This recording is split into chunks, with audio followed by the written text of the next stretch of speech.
हरियाणा गठन के बाद से ही क्षेत्रीय दलों का अपना एक प्रभाव रहा है और अनेक क्षेत्रीय दल बने भी हैं और बाद में समय के साथ ऐसे कई क्षेत्रीय दलों का वजूद भी समाप्त होता चला गया। कुछ क्षेत्रीय दल तो ऐसे भी थे जिनके नेता मुख्यमंत्री की कुर्सी तक भी पहुंचे। नमस्कार, मैं गौरव और आप देख रहे हैं खबर खिड़की। और वर्तमान में भी जजपा एक ऐसी क्षेत्रीय दल है जिससे दुष्यंत चौटाला उप मुख्यमंत्री बनने में कामयाब हुए हैं। अभी हाल ही में महम से आजाद विधायक बलराज कुंडू ने हरियाणा जनसेवक पार्टी नाम से खुद का क्षेत्रीय दल बनाया है। वर्तमान में क्षेत्रीय दलों में इंडियन नेशनल लोकदल एक प्रभावी क्षेत्रीय दल है जो पिछले करीब 25 वर्षों से राजनीति में सक्रिय है। इसके अलावा जजपा हरियाणा का प्रमुख क्षेत्रीय दल है और अब हरियाणा के साथ लगते राज्यों में भी जजपा अपना आधार बढ़ाने का प्रयास कर रही है। जजपा ने साल 2019 में 10 सीटों पर जीत हासिल की थी। इसी प्रकार से साल 2014 में गोपाल कांडा ने हरियाणा लोकहित पार्टी का गठन किया था और वर्तमान में गोपाल कांडा सिरसा से हलोपा के विधायक हैं। वहीं साल 2014 में ही विनोद शर्मा ने कांग्रेस से किनारा करते हुए हरियाणा जन चेतना पार्टी का गठन किया था और वर्तमान में इस पार्टी से उनकी पत्नी शक्ति शर्मा अंबाला की मेयर हैं। इसी तरह से 2018 में राजकुमार सैनी ने लोकतंत्र सुरक्षा पार्टी का गठन किया था और वर्तमान में भी सैनी का दल सक्रिय है। इसके अलावा भी अनेक छोटे छोटे दल चुनाव आयोग से पंजीकृत हैं जो समय समय पर चुनावों में किस्मत आजमाते रहते हैं। गौरतलब है कि हरियाणा के गठन के कुछ समय बाद से ही क्षेत्रीय दलों ने राजनीति में जोर आजमाइश शुरू कर दी थी। 1967 में कांग्रेस से अलग होने के बाद राव वीरेंद्र सिंह ने विशाल हरियाणा पार्टी का गठन किया और वे किसी भी क्षेत्रीय दल के हरियाणा के पहले मुख्यमंत्री बने थे।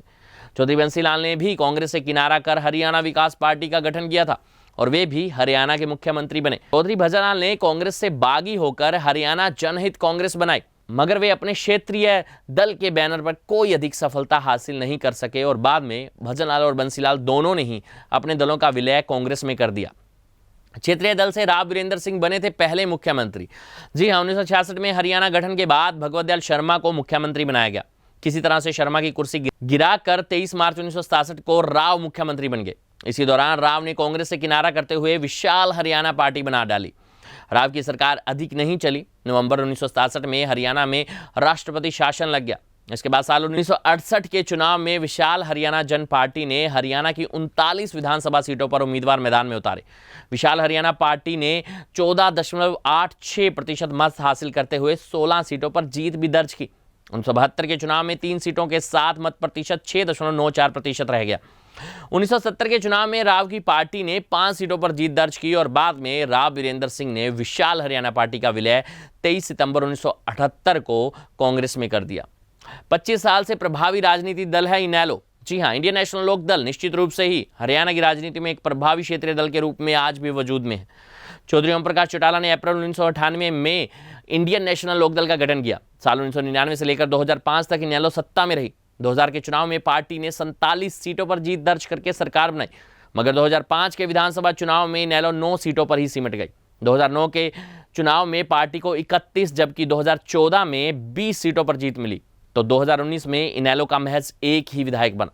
खास बात यह है कि 1999 के लोकसभा चुनाव में कारगिल युद्ध का बड़ा असर था। भाजपा इनेलो गठबंधन को 1999 के चुनाव में सभी 10 सीटों पर जीत मिली। 2004 के संसदीय चुनाव में पार्टी को 22.43% वोट मिले पर एक भी सीट पर जीत हासिल नहीं की। 2009 के लोकसभा चुनाव में भी इनेलो का खाता नहीं खुला, तो 2014 में इनेलो ने हिसार और सिरसा 2 सीटों पर जीत दर्ज की। 2019 के संसदीय चुनाव में इनेलो 1.89% वोट पर सिमट गई। बंसीलाल हवीपा के बैनर तले बने थे मुख्यमंत्री। जी हां, 1968 से लेकर 72, 72 से लेकर 75 और 1986 से लेकर 87 तक हरियाणा के मुख्यमंत्री रह चुके चौधरी बंसीलाल ने 1991 के चुनाव से कुछ समय पहले कांग्रेस से किनारा कर लिया और हरियाणा विकास पार्टी के नाम पर अपना नया दल बना लिया। 1991 के संसदीय चुनाव में 4 सीटों पर चुनाव लड़ा। 5.3% मतों के साथ एक सीट पर जीत भी मिली। उस चुनाव में हवीपा की टिकट पर भिवानी से जंगबीर सिंह सांसद चुने गए। 1996 के संसदीय चुनाव में हवीपा ने अच्छा प्रदर्शन किया। भिवानी से सुरेंद्र सिंह, हिसार से जयप्रकाश और कुरुक्षेत्र से ओपी जिंदल को जीत मिली। पार्टी को 15.9% मत मिले। 1998 के संसदीय चुनाव में हवीपा को 11.6% वोट मिले और भिवानी से सुरेंद्र सिंह पार्टी के एकमात्र सांसद चुने गए। इसी तरह से 1991 के विधानसभा चुनाव में हवीपा ने 61 में से 12 सीटों पर जीत दर्ज की, 12.54% वोट भी लिए। साल 1996 में बंसीलाल की हवीपा ने जबरदस्त प्रदर्शन करते हुए 65 में से 33 सीटों पर जीत दर्ज की हवीपा को 22.60% वोट मिले और बंसीलाल ने अपनी सहयोगी भाजपा के साथ मिलकर सरकार बनाई और यह सरकार 1999 तक ही चल पाई। इसके अगले चुनाव में पार्टी का ग्राफ तेजी से नीचे गिरा। 2000 के विधानसभा चुनाव में पार्टी 5.55% मतों पर सिमट गई बंसीलाल भिवानी से, जबकि रामकिशन बवानीखेड़ा से जीत हासिल कर पाए। 14 अक्टूबर 2004 को अंततः बंसीलाल ने हवीपा का विलय कांग्रेस में कर लिया। चौधरी भजनलाल ने कांग्रेस में कर दिया था हजका का विलय। जी हां, चौधरी देवीलाल, चौधरी बंसीलाल की तरह एक वक्त भजनलाल के सियासी करियर में भी ऐसा आया जब उन्हें मजबूरीवश कांग्रेस को अलविदा कहना पड़ा। साल 2005 के विधानसभा चुनाव में कांग्रेस ने ऐतिहासिक प्रदर्शन करते हुए 67 सीटों पर जीत दर्ज की। तमाम कयासों और अटकलों के बावजूद कांग्रेस हाईकमान ने भजनलाल की बजाय भूपेंद्र सिंह हुड्डा को मुख्यमंत्री बना दिया। रोचक बात यह है कि हुड्डा ने विधानसभा चुनाव भी नहीं लड़ा था। भजनलाल की नाराजगी दूर करने को लेकर कांग्रेस हाईकमान ने कालका से विधायक चुने गए भजनलाल के बड़े बेटे चंद्रमोहन को हुड्डा सरकार में उप मुख्यमंत्री भी बनाया। भजनलाल की नाराजगी बनी रही और 2 दिसंबर 2007 को भजनलाल और उनके छोटे बेटे कुलदीप बिश्नोई ने हरियाणा जनहित पार्टी का गठन किया। 2009 के विधानसभा चुनाव में हजका ने 87 सीटों पर चुनावी ताल ठोक दी। पार्टी को 7.40% मतों के साथ 6 सीटों पर जीत मिली। बाद में हजका के 5 विधायक कांग्रेस में जा मिले। 2014 के विधानसभा चुनाव में हजका को 65 में से 2 ही सीटों पर जीत मिली और उसका मत प्रतिशत कम होकर 3.57% तक सिमट गया।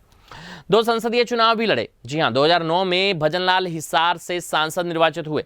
बाद में भजनलाल के निधन होने के बाद अक्टूबर 2011 में हिसार में उपचुनाव हुआ और कुलदीप बिश्नोई को जीत मिली।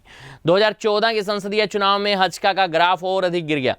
कुलदीप स्वयं हिसार संसदीय सीट से ओम प्रकाश चौटाला के पोते और अजय सिंह चौटाला के बड़े बेटे दुष्यंत के सामने चुनाव हार गए। इसके कुछ समय बाद कुलदीप बिश्नोई ने घर वापसी को मुनासिब समझा और कांग्रेस में विलय कर लिया। जी हां, 11 महीने बाद 10 सीटों पर जजपा के बने थे 10 विधायक। इनेलो विघटन के बाद 9 दिसंबर 2018 को अजय चौटाला की उपस्थिति में जींद की धरती से दुष्यंत ने जननायक जनता पार्टी का गठन किया और करीब गठन के 11 माह बाद ही हरियाणा के विधानसभा चुनाव में करीब 15% वोट हासिल करते हुए 10 सीटों पर जीत हासिल की। इसके बाद जजपा ने भाजपा को समर्थन दिया और दुष्यंत चौटाला गठबंधन सरकार में उप मुख्यमंत्री बन गए। इसके अलावा हरियाणा की सियासत में कई राजनीतिक दल सामने आए। साल 2014 के चुनाव से पहले गोपाल कांडा ने हरियाणा लोकहित पार्टी का गठन किया और विनोद शर्मा ने हरियाणा जन चेतना पार्टी बनाई। गोपाल कांडा साल 2009 से लेकर 2012 तक कांग्रेस की सरकार में गृह राज्य मंत्री भी रह चुके हैं, जबकि विनोद शर्मा पूर्व केंद्रीय मंत्री हैं। हलोपा ने 2014 के विधानसभा चुनाव में 75 सीटों पर उम्मीदवार उतार दिए। पार्टी को एक भी सीट पर जीत नहीं मिली, 1.21% वोट ही पड़े। स्वयं गोपाल कांडा सिरसा से चुनाव हार गए। हालांकि बाद में गोपाल कांडा ने 2019 के विधानसभा चुनाव में हलोपा की टिकट पर सिरसा की सीट से जीत हासिल की। विनोद शर्मा ने भी अपनी पार्टी से साल 2014 के विधानसभा चुनाव में 23 सीटों पर उम्मीदवार उतारे। 22 की जमानत जब्त होगी। स्वयं विनोद शर्मा भी अंबाला से चुनाव हार गए। इसी प्रकार से 2019 के लोकसभा चुनाव से कुछ समय पहले राजकुमार सैनी ने लोकतंत्र सुरक्षा पार्टी बनाई। सैनी 2014 का संसदीय चुनाव भाजपा की टिकट पर कुरुक्षेत्र से जीते थे। 2019 के संसदीय और विधानसभा चुनाव में सैनी की पार्टी को जबरदस्त हार का सामना करना पड़ा। लोकतंत्र सुरक्षा पार्टी ने विधानसभा चुनाव में 66 सीटों पर उम्मीदवार उतारे और सैनी खुद चुनाव हारे तो 65 जगह जमानत जब्त होगी। 1.24% वोट मिले।